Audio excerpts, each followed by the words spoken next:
What's up guys, the Snowman here. Fun tennis video planned for today as I rank the top men's players of the Big Three era. Of course, we know that Federer, Nadal, and Djokovic have dominated the last 2 decades plus, but there's so many other stars that have broken through and won big tournaments. I'm going to be placing these top players in distinct tiers today based off of their peak and career accomplishments. So definitely going to use some stats, but a lot of this will be subjective and certainly up for debate. Please leave a comment and let me know what you think about my player rankings. Otherwise, let's jump in. And one more note, timeline-wise, we're going to be working with 2003 to 2026. 03 is really when Federer broke through and won his first major, and of course Djokovic still playing now in 2026. I'm only going to include players on my list whose majority of their careers took place from 03 and on, so stars like Andre Agassi. Although Andre had some great tournaments from 03 to 05, he really did most of his damage pre-Federer, so guys like that won't be in my 9 tiers. Let's begin with the H tier. 7 players in this tier, starting with 2-time Grand Slam finalist Kevin Anderson, 04 French Open champion Gaston Gaudio, a couple of Wimbledon finalists in Nick Kyrgios and Matteo Berrettini, the Chilean Fernando Gonzalez, Taylor Fritz, and Guillermo Coria. The theme of this tier is good enough to make one major final, but ultimately not good enough to be a major champion outside of Gaudio, who's won Roland Garros title. Pretty fluky when you analyze the rest of his career. Some incredible world-class forehands with players like Berrettini, Gonzalez, and Kyrgios. Just not quite the consistency to be any higher on my list. Kyrgios, the all-time case of results not adding up to potential, but he still had some impressive wins, defeating the Big Three the first time he played against each of them. Coria leads this tier despite an extremely short career. He was hot from 03 to 05. Moving on to 5 players in the G tier: Grigor Dimitrov, Robin Soderling, Casper Ruud, Stefanos Tsitsipas, and Milos Raonic. For me, I bumped Dimitrov from H to G in lieu of not making a major final because of the year-end finals championship in 2017. I value that title highly. Grigor also winning Cincy that year. Otherwise, Soderling, Ruud, and Tsitsipas all made multiple Grand Slam finals. Soderling's crowning achievement dealing Nadal his first ever loss at Roland Garros in 2009, making it the only year in a 10-year span that Rafa didn't reign supreme in Paris. Stefanos oh so close to being a French Open champ, losing a 2-set lead to Djokovic in the 21 final. And then I really wanted to put Raonic higher. Some incredible highs for the former world number 3. I think about the semifinal win at Wimbledon, beating Roger Federer. Raonic, truly one of the best serves in the history of the sport. Injuries definitely hampered him from achieving further greatness, but he was an absolute nightmare to play against in his prime. Next tier, this is my 3rd of 9 tiers, just 4 players now. Still no Grand Slam winners outside of Gaudio in that first tier, but we have Kei Nishikori, the great Frenchman, Jo-Wilfried Tsonga, and 2 players I hold in very similar esteem, Nikolai Davydenko and David Nalbandian. Just a touch more consistency in this G tier. All 4 guys with at least 10 major quarterfinal appearances. Nishikori, a constant force in the 2010s, the highest win percentage in deciding set matches in ATP history, some massive wins over Nadal at the Olympics to win a medal, and Djokovic in a US Open semifinal. And watching Tsonga was like lightning in a bottle, 10 straight years ending the year in the top 15. He gave Nadal one of his worst ever defeats in the 08 Aussie Open semi.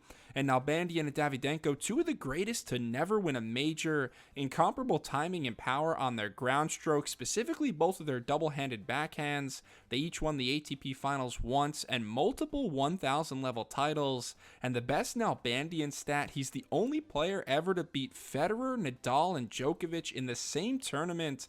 That was the Madrid Masters in 07, also beat Berdych and Delpo for good measure. On to the E tier and 5 more outstanding champions to talk about. I've got the 2020 US Open winner Dominic Thiem, former world number 1 Juan Carlos Ferrero, another Spaniard in David Ferrer, Alexander Zverev, and one of my favorites on this list, Tomas Berdych.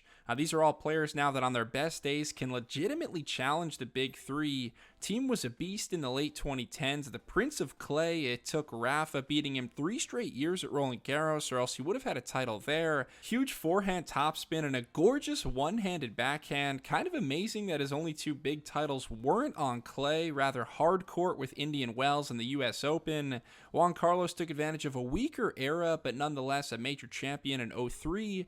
David Ferrer solely on here because of his consistency in an era where the level of competition was just off the charts. Ferrer, the most ATP match wins ever for a non-major winner. Very similar story for Zverev, who has won everything but a major: Olympic gold, ATP year-end finals twice, 7 Masters 1000s. And I really wanted to place Berdych up a tier, as I think his A-plus game is just as good as the D tier. An absolute masterclass at 2010 Wimbledon, annihilating Federer and Djokovic in back-to-back rounds. Just so much power and ferocity for the fearless Czech. Next tier, the D tier, just 4 players, and now it's major champions only. US Open champ and hardcourt savant Daniil Medvedev, a pair of 2-time major winners in Leighton Hewitt and Marat Safin, and the best in this tier, in my opinion, Marin Cilic. I gave the nod to Medvedev over guys like Zverev and Berdych in the previous tier because of the US Open title, but also because of the 5 other major finals the Russian has played in.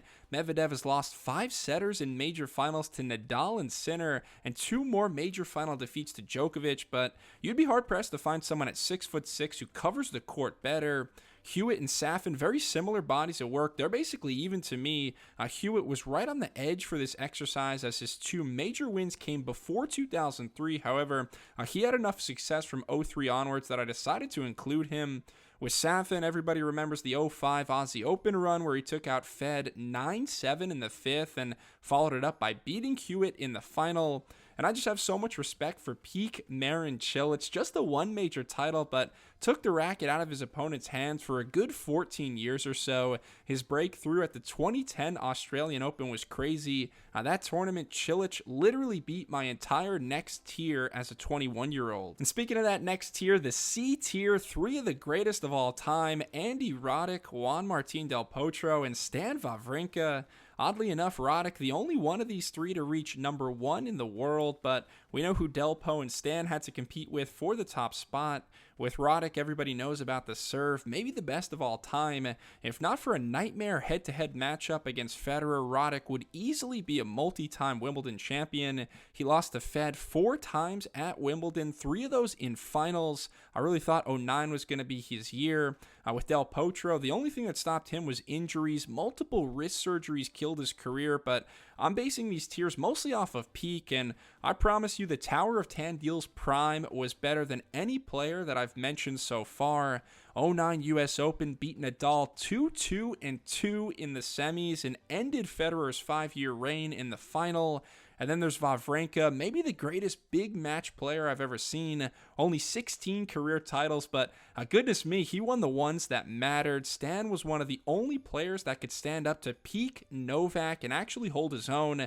5 hours, 5 sets, didn't matter for the legend Stanimal. Just one player in my B tier, Sir Andy Murray. A lot of people, myself included, tried to put Murray on the same level as Wawrinka in the 2010s because they both ended up with 3 major titles, but Murray was so far ahead of every non-Big 3 player when he played. 30 major quarterfinals compared to Stan's 18. He's got 8 more major final appearances, every single one a loss to either Federer or Djokovic. 14 Masters 1000 titles compared to just 1 for Stan, not to mention the 2 gold medals for Andy, year-end finals, and number 1 ranking.